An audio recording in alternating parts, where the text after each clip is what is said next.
Hello everybody, welcome back to my channel.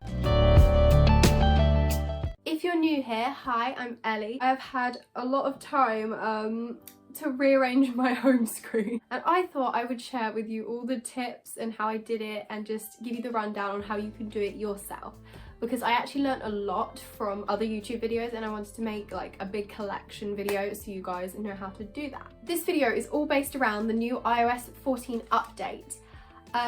I told myself I wasn't going to organise my home screen because I knew as soon as I did I would get obsessed, and look what happened. I'm obsessed and I love it. So yeah, what else do I have to say apart from that really? Just be careful because you will become obsessed if you're anything like me. Don't forget to give this video a thumbs up, subscribe down below and put the bell notifications on to be notified every time I upload. Just go get my little notebook because I'm organised. If you do any of the tips from this video, don't forget to tag me in your photos. All my social medias are at Ellie Alice and I'll leave all the links in the description as well. I hope this video is useful for you guys and let's just get straight on into it. Oof. That was rough. First of all, what you want to do is you want to go straight onto Pinterest. Pinterest, honestly, is probably my favourite app all time. I plan my life on Pinterest. There is nothing that goes unplanned without a Pinterest board. So the first thing you want to do, I would suggest, is choosing your aesthetic. If you have a wallpaper that you really like the look of, go with that one and pick out the colours from it and then use them to find the photos for your widgets. There are obviously tons of aesthetics. You can search them on Pinterest. Even if you just search different aesthetics or just aesthetics on Pinterest, loads will come up. You can decide on the one you want, and obviously you don't have to make yours super aesthetic. You can just have it with cool pictures with your friends on there, but this is just what I chose to do. For each icon, say it's like the phone icon, I chose a pastel purple phone. So I kind of coordinated it so in my brain it would make a little more sense and I'd be able to find the apps more easily. There are two main apps that you need to create your lock screen. The first one is called Widgetsmith. This one you will have to download from the App Store.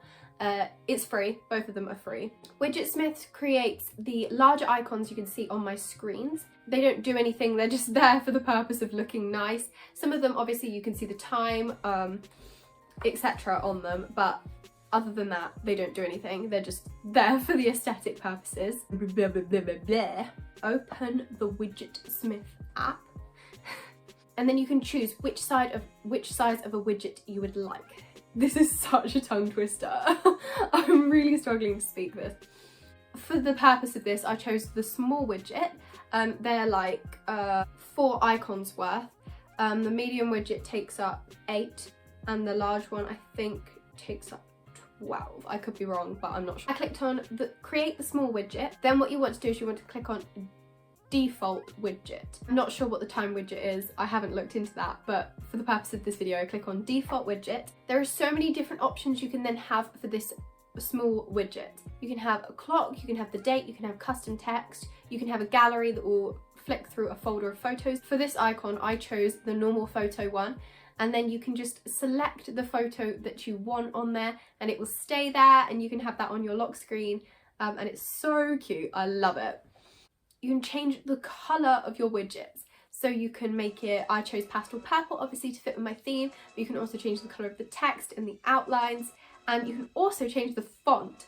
I chose whichever one I'm showing you, I can't remember the name, but I just thought it was really classy and cute, and I stuck with that font throughout the whole thing just to make sure it's like really tied together. Once you've created all the widgets that you want, you can then go onto your home screen, just your normal home screen, and hold down an icon and all the little icons will be wiggling. I then clicked the plus button in the top right corner, scroll all the way down to the bottom, and there should be the Widgetsmith app icon. If you click on that, then you can choose whether you want a small, medium or large widget. If you've just created a small widget, obviously click add small widget, and then it will add it to your home screen. Because you can create different versions of the same widget, as I will show you here, if it's not the one you want, hold down the widget, it will say number 13 or whatever. Then you click on that and you can change which one you want to make it the one you want. And obviously then you can just drag your apps and your widgets around the page to organise it as you want. This is the basic use of Widgetsmith that I learned to do. If you have any tips for this, make sure to leave them in the comments, because it'd be really interesting to see what you guys come up with and what you guys know that I haven't said in this video. To change the look of your apps like I have done, what you'll need to do is you'll need to download the second app. This app is usually already pre-downloaded onto your phone. It was mine, but if it's not, you might need to download it. It's called Shortcuts. I don't know, just that's the way it is. Yeah, you probably should. Maths homework. Why am I holding my maths homework? Okay, if you go into the app and you click the plus on the top right hand corner, then what you want to click is add action. This will then give you a load of different things you can do with it. I haven't actually explored any other options apart from just changing the look of my apps. You want to then click scripting and then open app. This will then give you the list of all the apps that you have on your phone, and you choose the one that you want. Annoyingly, I can't speak today, apparently. Once you've done this, there are 3 dots. Now is when you name what the app's going to be called on your lock screen. I chose obviously all the normal names for the apps, but there are ways you can write them to make them look really aesthetic. So basically I didn't use any capitals in my titles, and I split the letters 1 space between each one. This creates a really aesthetic and like, she's cute kind of vibes to it. But you can also add emojis, like for my Spotify one I've got little music notes. Ooh, that was quite swish.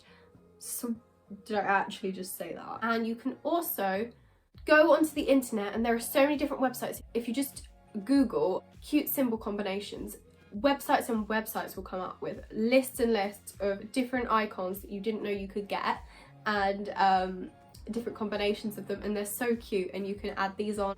Once you've decided on your title, you can then click done just to save the title. Then you click the 3 dots again. This will then bring you back onto the same screen. You then want to click add to home screen, and the name will come up and a little colourful icon with the Shortcuts logo on it.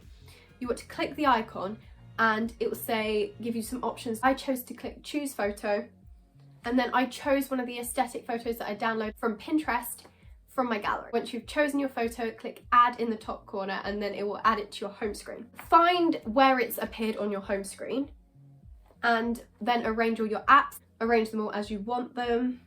If your original app icon is still on the screen, so for instance you have your new one with the cute picture of your gallery, and then you have the old icon of the gallery on there as well, if you hold down the gallery icon and click remove app, it won't delete the app from your phone, but you then have to make sure you click move to app library rather than delete app. Okay, here are a few random tips on things you can then do to create your really aesthetic home screen. If you want to use your own photos but they don't fit with your aesthetic, don't panic. You can get any normal editing app. I always use Pomelo. I don't know if that's how you say it. I think it is Pomelo. Makes sense. So I use Pomelo because they have so many cute filters, and they have so many good features as well. You want to adjust the photo, so if there's a colourful filter that will fit with your theme, obviously that's great, but there's not always one. Because I was doing light purple, I decided I would go onto the adjustments feature, and I would lower and I would adjust the tint to make it more pink, and then I went onto the temperature and lowered the temperature to make it more blue, which obviously pink and blue makes purple. You can also use PixArt.